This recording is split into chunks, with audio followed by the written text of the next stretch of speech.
पा रहे हैं? जी मैं सुन पा रहा हूँ।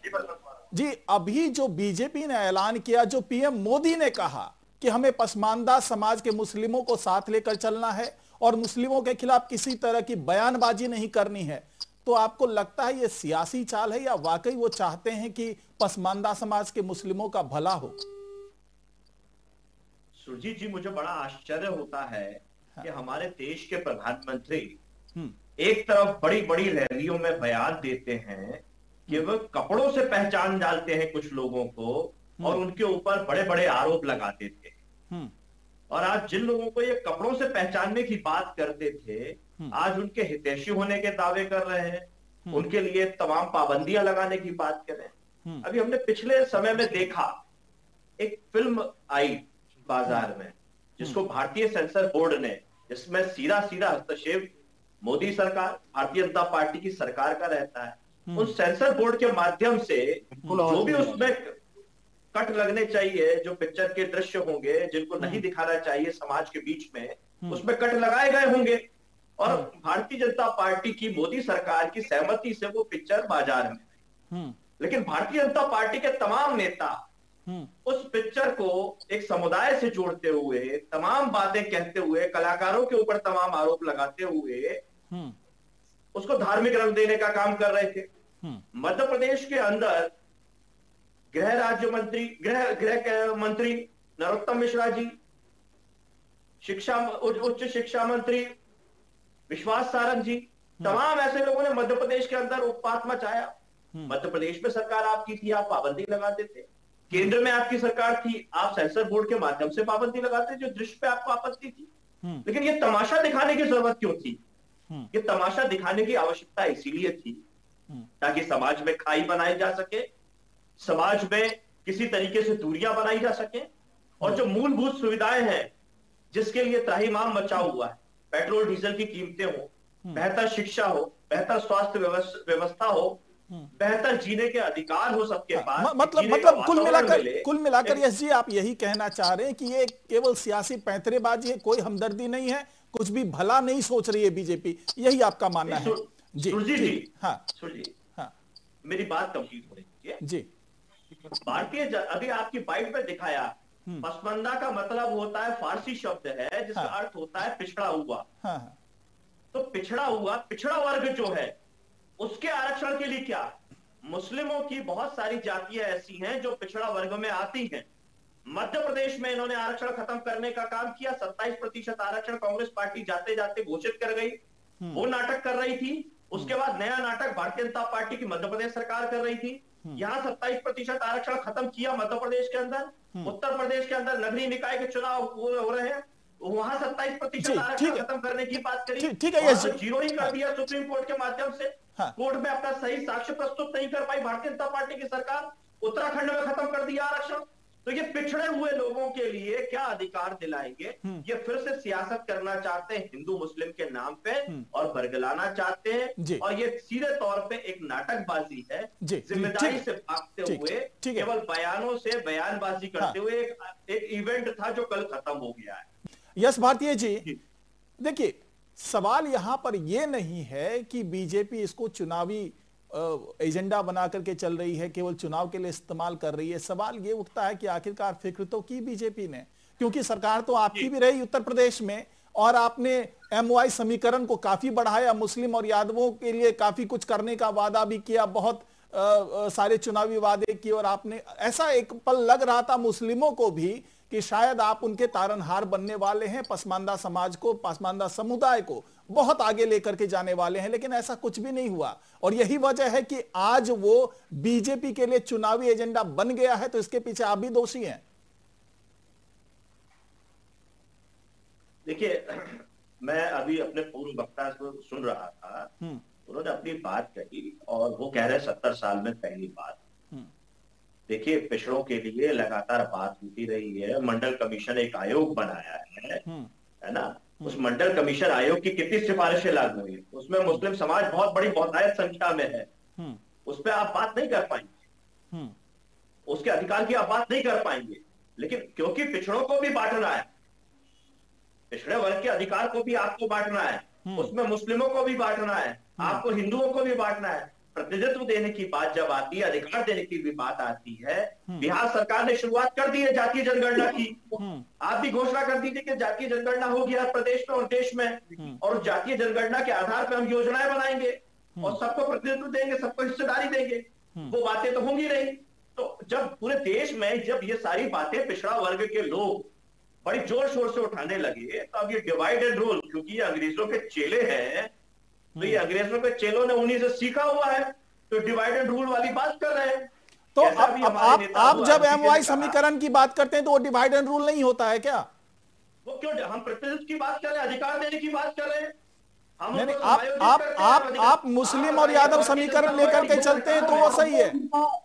सुरजीत भाई, अरे वासुदेव जी बीच में नहीं।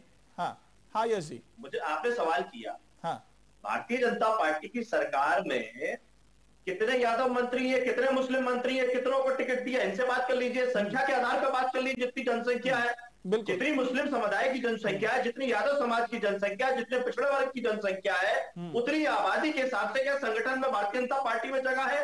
क्या मंत्रिमंडल में जगह है, केंद्र में और प्रदेश में? क्या पूरे देश में उतने मुख्यमंत्री बनाए हुए हैं प्रतिनिधित्व की हिस्सेदारी में? आप बात कीजिए उसमें, वो ये बात नहीं कर पाएंगे। अब दूसरी बात, अभी जो बात चल रही है ताजा हल्द्वानी की घटना आपको पता होगी, किस तरीके से जोर शोर से 4000 परिवारों को उजाड़ने की, 50,000 की आबादी को उजाड़ने की बात हो रही है, क्योंकि उसमें मुस्लिम समुदाय ज्यादा है। ये ताजा घटना है। उसके आप बताइए, एनआरसी और सीए पे भारतीय जनता पार्टी के किस नेता ने बोलने से कसर छोड़ी हो? कागज तो दिखाने पड़ेंगे, ये देश के गद्दार हैं, इनको सबको बाहर निकाल देना चाहिए, ये बयानबाजियों को क्या बात करेंगे? अभी हमारे भारतीय जनता पार्टी के साथी, बड़े विद्वान साथी है, नॉर्थ ईस्ट की बातें कर रहे थे। देश में पहली बार ऐसा हुआ है कि एक प्रदेश की पुलिस और दूसरे प्रदेश की पुलिस आपस में लड़ रही है। गृह युद्ध की स्थिति बना दी है भारतीय जनता पार्टी की सरकार ने। आज अगर आपको नॉर्थ ईस्ट में जाना है तो आपको वीजा जैसे एक परमिट लेना पड़ेगा। हम अपने देश में जा नहीं सकते एक जगह से दूसरी जगह। ये नॉर्थ ईस्ट का उदाहरण दे रहे थे, देश के टुकड़े टुकड़े कर दिए। धारा 370 के नाम पे, एक देश एक विधान के नाम पे एक झंडा होना चाहिए, तमाम इन्होंने बातें करी। देश को तोड़ने में आज के समय में इन्होंने कोई कसर नहीं छोड़ी। हमारे देश के आसपास जो हमारे मित्र देश थे, नेपाल हो, श्रीलंका हो, जितने भी आसपास के देश थे, आज हमसे दुश्मनी जैसा व्यवहार करते हैं। और जो हमारे असल दुश्मन थे, मुद्दे से थोड़ा भटक रहे हैं, रहते हुए लाल आंखें दिखाते थे, आज उनसे झूला झूलते हैं अहमदाबाद में, और वो हमारे देश के अंदर हमारी सीमाओं में प्रवेश कर देते हैं, बड़े बड़े गांव बना लेते हैं। ये उनका कुछ नहीं कर पाते। यस जी, थोड़ा मुद्दे से भटक रहे हैं। को आपस में लड़ाने का काम कर रहे हैं, तोड़ने का काम कर रहे हैं। उस पर हमारे विद्वान प्रवक्ता भारतीय जनता पार्टी के गुणगान कर रहे हैं नॉर्थ ईस्ट के। इन्हें शर्म आनी चाहिए, दुख व्यक्त करना चाहिए ऐसी घटनाओं में कि देश के अंदर एक ही प्रदेश की पुलिस दूसरे प्रदेश की पुलिस पे हमला कर रही है। ये अभी तक देश में कहीं नहीं हुआ। यश भारती जी, अब जो राजनीतिक पंडित हैं, जो राजनीतिक विश्लेषक हैं, उनका ये कहना है कि चूंकि पीएम मोदी ने या फिर कह लीजिए बीजेपी ने एक ऐसा दांव खेल दिया है कि अगर उनका पासा सही पड़ गया तो पूरे विपक्ष के पास से एक बड़ा वोट बैंक खत्म हो सकता है। और अगर वो वोट बैंक बीजेपी के पाले में आ गया तो हो सकता है कि विपक्ष बिल्कुल ठन गोपाल वाली भूमिका में आ जाए, क्योंकि लगभग 190 सीटों पर इसी समुदाय के मुसलमानों का प्रभाव है। अगर वो बीजेपी की तरफ आ गया तो हो सकता है कि एक बड़ा जनाधार बीजेपी की तरफ शिफ्ट हो जाए और 2024 में मामला बिल्कुल एक तरफा हो जाए। देखिए, हम कुछ सुजीत भाई, पहले तो ये बड़ा एक आशास्पद स्थिति बन जाती है पैनल पे, जब भारतीय जनता पार्टी के दो प्रवक्ता बन जाए। एक प्रवक्ता के सवाल और जवाब तो दिए जाते हैं, लेकिन जो वरिष्ठ पत्रकार, राजनीतिक विश्लेषक के रूप में अन्य बड़ी बड़ी ख्यातियां पाल करके भारतीय जनता पार्टी के प्रवक्ता बन जाते हैं। जब भी कोई आपके फेवर में ना बोले तो ये बन जाते हैं।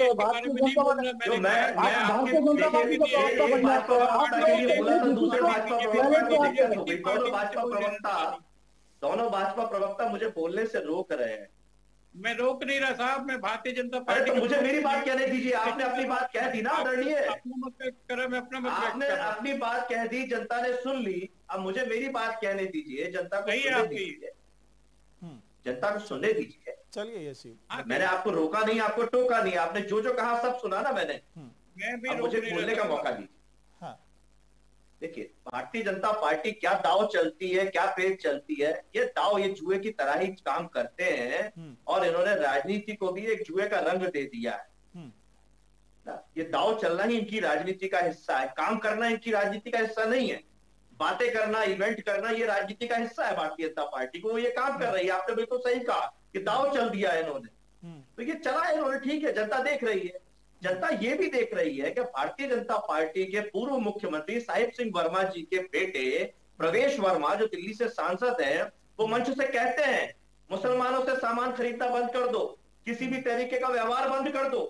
अब भारतीय जनता पार्टी ऐसे लोगों पे क्या कार्रवाई करने जा रही है, ये देखना है हम लोगों को, ये समझना है हम लोगों को।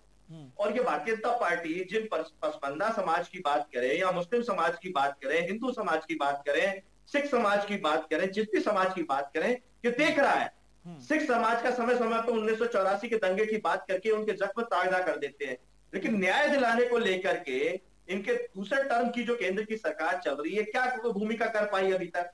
आरोप लगाना आसान है, जैसे अभी भारतीय जनता पार्टी के साथी कह रहे थे पसमानदा समाज के लिए क्या किया, मुस्लिम समाज के लिए क्या किया। आपने भी हमसे पूछा समाजवादी पार्टी ने क्या किया। हमने उनको मुख्य धारा में लाने के लिए जो कर सकते थे वो सारे प्रयास किए, उनको प्रतिनिधित्व दिया है, उनकी हिस्सेदारी दी है, उनको विधायक के रूप में, सांसद। अरे मेरे साथी चुप हो जाइए, अरे मेरे साथी चुप हो जाइए, घबरा क्यों रहे हैं, अपने समय पे बोल लीजिएगा।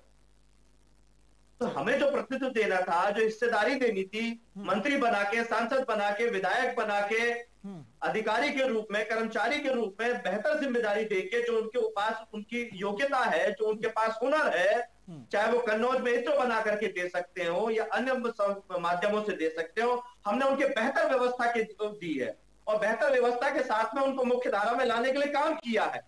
लेकिन बंटवारा करने का काम हमने नहीं किया, जो भारतीय जनता पार्टी कर रही है। मैं तो पूछना चाहता हूं, अनुराग ठाकुर के ऊपर भारतीय जनता पार्टी क्या कार्रवाई करेगी? जो मंच से गोली मारने की बात करते हैं समुदाय विशेष के लिए, क्या कार्रवाई करेगी भारतीय जनता पार्टी? तो ये हाथी के दांत है, बताना एक अलग बात होती है और करना एक अलग बात होती है। भारतीय जनता पार्टी के जो प्रवक्ता हमारे साथ में पैनल में बैठे हैं, प्रमुख प्रवक्ता, घोषित प्रवक्ता, अघोषित प्रवक्ता की बात नहीं कर रहा, उन्होंने बड़े स्पष्ट शब्दों में कहा कि अब्दुल कलाम साहब को कौन लाया, हम लेकर के आए। अरे भाई, आपके पास तो संख्या भी नहीं थी सरकार बनाने की। देश में सबसे ज्यादा बड़े गठबंधन की सरकार आपने चलाई, जिसके स्वर्गीय शरद यादव जी कन्वेनर हुआ करते थे। उनके माध्यम से सभी लोगों ने चुना अब्दुल कलाम साहब को, आपकी अकेले की भूमिका नहीं है। तो ये आप गुमान हटा दीजिए। और अब्दुल कलाम साहब की ये विशेषता थी कि सबने उनको स्वीकार किया। वो इस देश के साइंटिस्ट थे, प्रमुख पद पे थे, तब भी उनको सबने स्वीकार किया। किसी ने उनके मुस्लिम होने पे आपत्ति नहीं दर्ज कराई कि प्रमुख पद पे नहीं बैठने देंगे। साइंटिस्ट के रूप में भी स्वीकार किया और राष्ट्रपति के रूप में भी स्वीकार किया और अच्छे व्यक्ति के रूप में भी स्वीकार किया।